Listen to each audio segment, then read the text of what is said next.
Are you over 50 and starting to ask yourself, do we really need all this space? Is now the right time for us to sell our home? Should we move closer to the kids or maybe to a place where winter doesn't last half the year? If so, you're not alone and this video is for you. Welcome back to my channel. If you're new here, my name is Rochelle Ward and I am an established real estate agent here in the state of Connecticut. Today, I'm talking about who is considered a senior in our society and what that means when it comes to real estate decisions that fit your lifestyle now and in the future.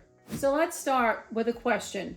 Who is considered a senior? It actually depends upon who you ask. From a real estate and lifestyle perspective, we usually start hearing the word senior at around age 50 or 55, not because we're old, but because this is often when people begin to qualify for certain programs, communities, and benefits. For example, AARP membership begins at 50. 55 and over communities begin to welcome new residents at, you guessed it, age 55. Senior tax exemption and property tax relief can kick in as early as 60 or 65 years old, depending upon where you live.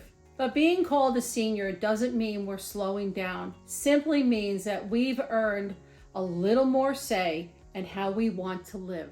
And from a real estate perspective, being over 50 is often when people begin shifting their goals. We're looking for quality of life, less stuff, more experiences, less maintenance, and more memories.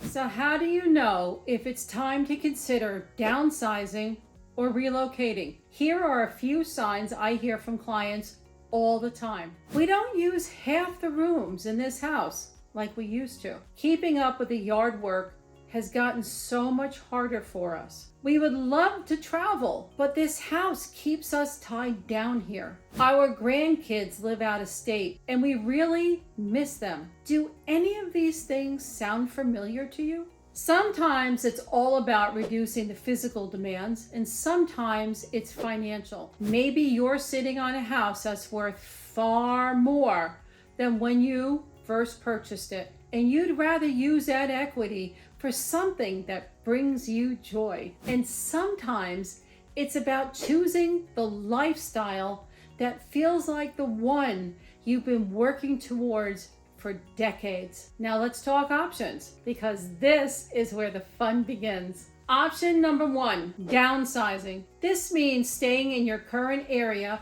but moving into a home that better fits your current needs. In Connecticut, we have a lot of wonderful options. Ranch-style homes with main-level living. Townhouses with HOA maintained lawns and snow removal. 55-plus communities with clubhouses, pools, fitness centers, without all the upkeep. It's a great choice if you want to stay near your doctors, your friends, or even your favorite coffee shop, but you want something more manageable. Option number two, relocating. This is for those of you ready for a full reset. Maybe the winters are just too long or the taxes are too high. You might be looking at moving closer to kids or grandchildren, finding a warmer climate. Hello, Carolinas, Florida, and Arizona. Choosing a state that's more retirement friendly from a tax or cost of living perspective. And here's something for you to think about. Relocation doesn't have to be forever. My parents rented a home in Florida for a year, and after living there, they decided this wasn't the right place for them, and they moved back up north. My parents felt that this was a great way to try on a new lifestyle before they jumped all in. Here's something most people don't realize. You don't have to wait until you retire to start making these changes. In fact, starting the conversation earlier gives you more control and better options. You can sell while the market is strong. You can make a move on your terms instead of being rushed by a health issue or family emergency. Plus, you're not just making a real estate decision, you're designing the next stage of your life.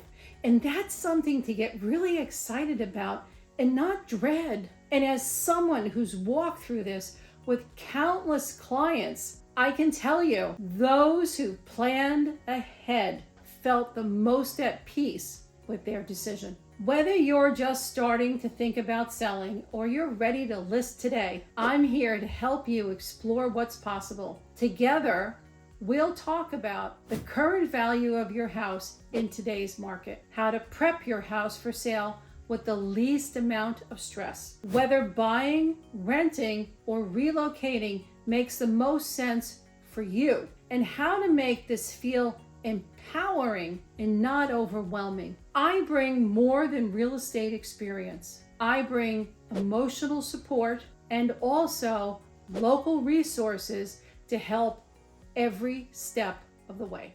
Both options have their pros and cons, and part of my job is to help you weigh them based upon your goals, budget, and timeline. And here's something I want you to remember. You're not in this alone, and you're never too early. I talk to so many people in their early 30s who think they have to wait until 65 to start planning their retirement, but starting the conversation now gives you more control and more choices. It's okay to say, this house is more than what we need. It's okay to want a simpler life, and it's okay to prioritize you after years of putting everyone else first. If you've been thinking about selling, downsizing, or relocating, or even if you just want to explore what that could look like, I'd love to talk. There's no hard sales pitch,